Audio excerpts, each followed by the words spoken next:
এমন কোনো কুফরি হয় শাসকের, তখন সেখানে শুধু খুঁজতেই হবে, শাসকের কোনো ইয়া নাই। আমাদের সমস্যা হচ্ছে কোরআনে কারীম ও রাসূলুল্লাহ সাল্লাল্লাহু আলাইহি ওয়াসাল্লাম হাদিসে যে সমস্ত এতাআতের কথা আসছে, আনুগত্যের কথা আসছে শাসকের, এগুলিকে কাফের শাসকের জন্য নিয়ে আসছি। ধর্মনিরপেক্ষতাবাদ যারা প্রতিষ্ঠা করে এটা প্রতিষ্ঠা করার জন্য মানুষকে মারে, এটার বিরোধিতা করতে গেলে মানুষকে কষ্ট দেয়। আপনি খেয়াল করেন, জেনে বুঝে এদেরকে কি বলবেন? আমরা কাউকে ব্যক্তিগতভাবে তাকফির করছি না, আবার বলছি, যারা বলে ইসলাম বৈধ, আমরা আগেও বলেছি, যারা এটা করবে তাতে কাফের। যারা সমাজতন্ত্র প্রতিষ্ঠার নিয়ম নিয়ে বসে আছে তারা তো সরাসরি কুফরিতে লিপ্ত রয়েছে। এই জায়গাগুলোতে আপনি কোনোভাবেই আপনার খলিফা আমির কিচ্ছু বলতে পারবেন না। এখানে কি বলতে হবে? রাষ্ট্রের আনুগত্য বলে এটাকে, ব্যক্তি আনুগত্য নয়। রাষ্ট্রের আনুগত্য বুঝেন? যেমন কি ট্রাফিক আইন, উদাহরণ দিলাম। অথবা যেমন বলা হয়েছে কেউ যদি বাপ মাকে না দেখে তো তাই এত টাকা জরিমানা করছে কিনা, এগুলো তো শরিয়া বিরোধী না। যেই সমস্ত জায়গার শরিয়া বিরোধী এগুলো আপনাকে মানতেই হবে। এমনকি কাফের শাসক করলেও যেগুলি শরিয়া বিরোধী না, এটা আপনাকে মেনে চলতে হবে। শরিয়া বিরোধী হবে এগুলি মানা যাবে না, কোনো ক্রমে মানা যাবে না। আর সুযোগ খুঁজতে হবে কখন আল্লাহ তাআলা এই সমস্ত কুফরি এই নীতিটাকে আল্লাহ তাআলা পরিবর্তন করে দেয়। যখন পরিবর্তন সুযোগ আসবে তখন চুপ থাকা যাবে না। এখন যারা ক্ষমতা আছে এরা যে কুফরি করে কি হবে? একই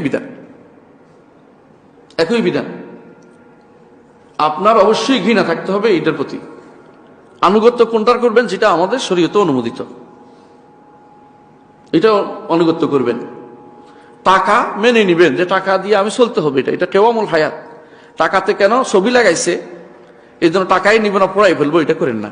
কারণ টাকা দিয়ে কাজের নয়, এটা আপনার দায়িত্বের ভিতরে পড়ে না, আপনার ইয়ার বাইরে, জুরিডিকশনের বাইরে এটা। তাহলে কি করবেন?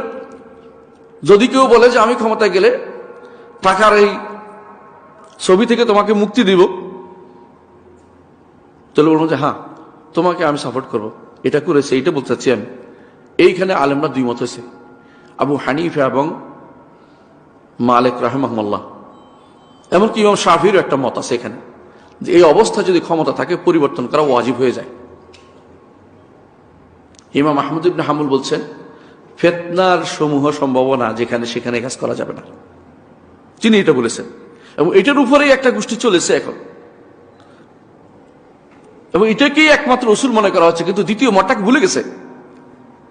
দ্বিতীয় মতটা এখানে ছিল, এটা একমাত্র উসুল না। এটা হচ্ছে যখন ওই সময়টা বলবেন যখন আপনার দ্বিতীয় মতটার মতো কিছু আসে নাই, পাচ্ছেন না, সেখানে আপনি প্রথম মত উল্লেখ করে কি হবে? তখন কেউ রাস্তার মধ্যে দাঁড়াইবে, কেউ লাইট পোস্ট ভাঙবে, কেউ বলে অমুকেরা মারলে তো সুবিধা আছে, মতের বিরুদ্ধে লোকেরা আক্রমণ করবে। এগুলো তো আপনারা শিখিয়ে দিতে পারেন না, এটা তো শরীয়তে বলে নাই। ত্রাস সৃষ্টি করতে শরীয়তে বলে নাই, কিন্তু আপনাকে পরিবর্তন করতে বলেছে। এই জিনিসটা যখন পার্থক্য বুঝতে না পারবে তখন পর্যন্ত সমস্যা কোনো সমাধান হবে না, বুঝবেন না আপনারা। তাহলে আমরা কি কথাটা বুঝাতে পারছি?